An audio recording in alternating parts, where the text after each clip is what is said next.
wanted to share with you why I got into this industry, into becoming an independent courier, into 4 segments. Is 1, it has a pretty low barrier. 5, there's somewhat a no cap on your earnings.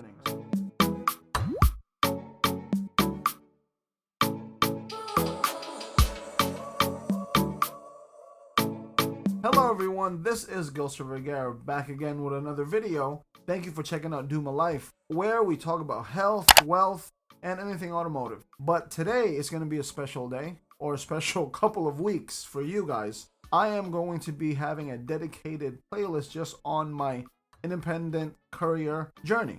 Here in this playlist, I will share everything that I have learned so far being an independent courier. This is going to be a group of videos that I'm going to be compiling. Another way you can support the channel, which is a free investment of hitting the subscribe button, liking the video, and sharing. And in celebration of consistently creating income streams, I wanted to invite you to my Teespring store, where you can purchase shirts just like this to help support the channel. So the link is down below. I really appreciate your support.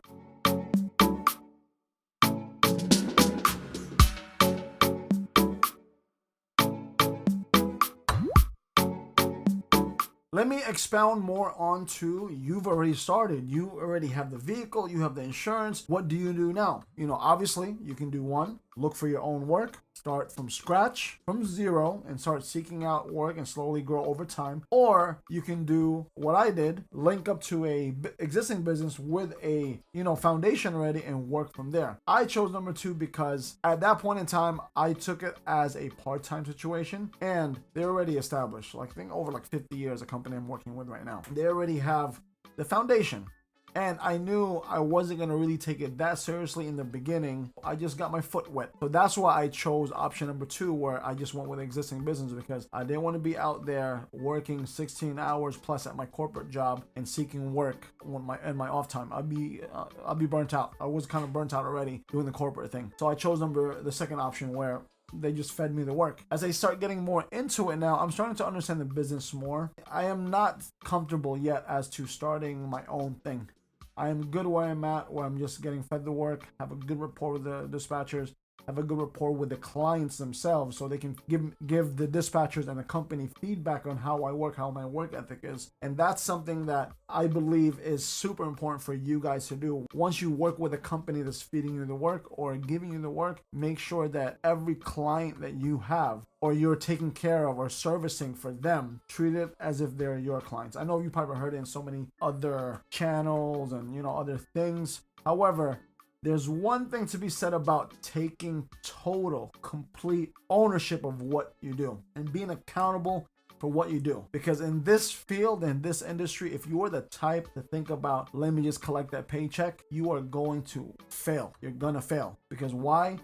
This is my belief. I don't know that I can't really prove it. Dispatchers and everyone around you in that environment sees and will see your work ethic, your vibe, your energy. Like, oh, this guy doesn't take as much work as the next guy. And yes, it is like they can't force jobs on you. However, who are they going to, you have to look at it from the business point of view. Who are they going to feed the work to? The guy is consistently hungry and moving, or the guy is picking or cherry picking the jobs? I would go for the guy who's always out there trying to grind, because that solidifies your image as, man, this guy is always out here. I can throw him small jobs, and then one big one, and bang, you're making your money right there. Or at least in my case, that's what happened. But then again, I know how I am. I completely understand the ebbs and flows of going into this industry. You're an independent courier. You are literally, there's only so many industries that can prove this point. And predominantly it's going to be in sales, right? When I was doing door-to-door sales,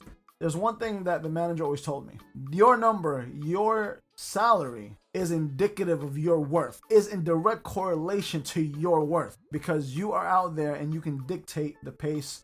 Because you do dictate the pace, right? If you're worth 1,000 a week, you're worth 1,000 a week. If you're worth 2,000 a week, awesome, you're worth 2,000 a week. If you are worth 500 a week, 400 a week or less, then it's going to show to the people like, this guy's not really trying to go out there. Now, a lot of you might have opinions on that. Doesn't really matter. My point is, if you're not retired, just looking for something to put some supplemental income into your pockets, then you shouldn't be getting $500 weeks. If you are the type of guy who's out there to grind, you're young, you're trying to get as much money as you can so you can take that money and invest it somewhere else, then you should be 1,000 or more type of guy or girl. I'm sorry. My point is that should be in the back of your mind. Like, you're not here to play. You're not here for your paycheck. You're here for an opportunity, and you want the best outcome for those opportunities. You want the lion's share of this whole situation. You don't want to be that guy to be like, oh, give me the crumbs and I'm happy with it. No, you want the lion's share. So I made it a point to make a point for myself to be, oh, that's one of the top guys. And I'm just very competitive. I don't know about yourself. Because you have to understand, if this is going to be your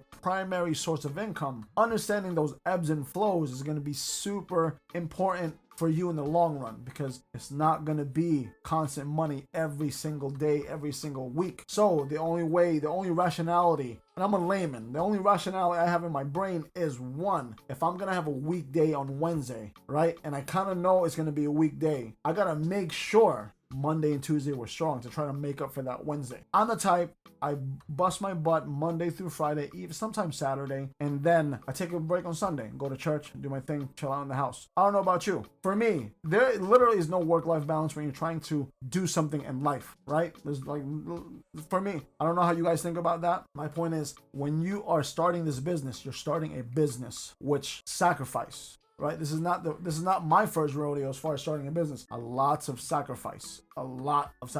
So you have to ask yourself before even getting into this, what are you willing to sacrifice to meet that goal of yourself, for yourself? With that said, that concludes my first set of videos on getting started. So please make sure to check back in on videos I wanted to cover about negotiating your terms, what tools of the trade you would need, taking care of your finances, which is very important. One of the most important things, becoming more efficient every single time doing this and getting into this. And lastly, but not least, doing things to make sure that your health is good, because your health is your wealth and you will not be making money unless you take care of yourself. So with that said, please check in weekly. And if you do get this on Skillshare, thank you. I appreciate it. And good luck.